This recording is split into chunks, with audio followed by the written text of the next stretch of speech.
വിദേശത്ത് MBBS പഠിക്കാൻ NEET ആവശ്യമുണ്ടോ? ഇത് എല്ലാവരുടെയും ഡൗട്ടാണല്ലേ.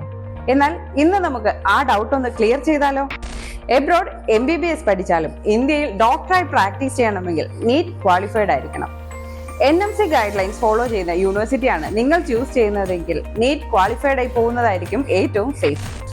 ഇനി നീറ്റ് ക്വാളിഫൈഡ് ആവാതെ MBBS പഠിക്കാൻ പറ്റുമോ എന്ന് സംശയമുള്ളവരോട്, തീർച്ചയായും നിങ്ങൾക്കും പഠിക്കാം.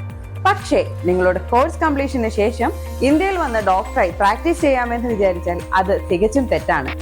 NMC ഗൈഡ് ലൈൻസ് പ്രകാരം നീറ്റ് ക്വാളിഫൈഡ് ആയ ഒരു മെഡിക്കൽ സ്റ്റുഡന്റിന് മാത്രമേ MBBS എബ്രോഡിൽ നിന്നും കംപ്ലീറ്റ് ചെയ്തതിനു ശേഷം FMGE എക്സാം എഴുതി ഇന്ത്യയിൽ ഡോക്ടറായി പ്രാക്ടീസ് ചെയ്യുവാൻ പറ്റൂ. MBBS എബ്രോഡ് പഠിച്ചാൽ കൊള്ളാൻ തോന്നുന്നുണ്ടോ? ഇതിനെക്കുറിച്ച് കൂടുതൽ ഡീറ്റെയിൽസ് അറിയുവാനും MBBS അഡ്മിഷൻ നേടുവാനുമായി ഇന്ന് തന്നെ അപ്ലൈ ചെയ്യൂ.